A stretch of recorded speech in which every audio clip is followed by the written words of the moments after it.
Ce bună e apa?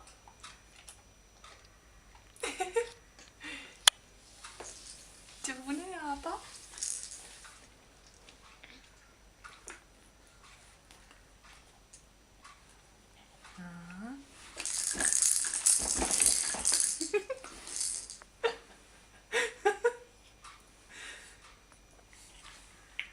Ce bună e tetina! Eu cred că asta e mai bună decât apa.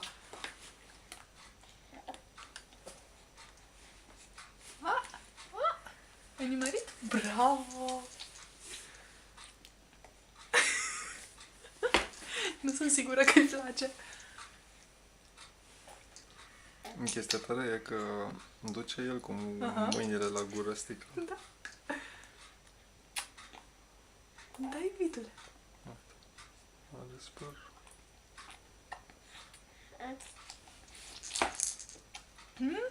E bună? E bună? Nu punem cola în ea? Don't even joke. E bună?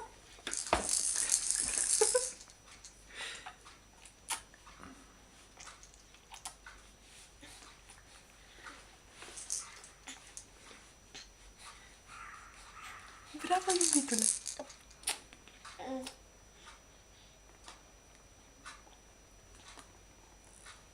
Ce chestie interesantă. Ce-o fi aia? Ai nimerit? N-a nimerit în gură. Uite așa.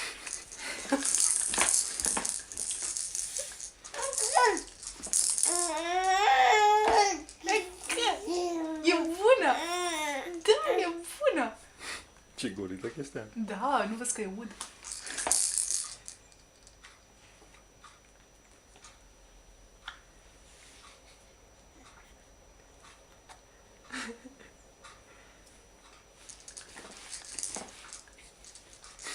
Să te ajut?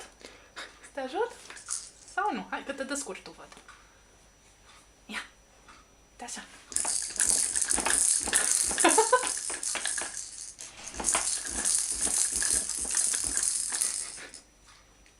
E bună? E bună apa? Sau e foarte interesant să bei din sticlă? Eu cred că asta e. E foarte interesant să bei... Da! Da, iubitule, e interesant să bei din biberon?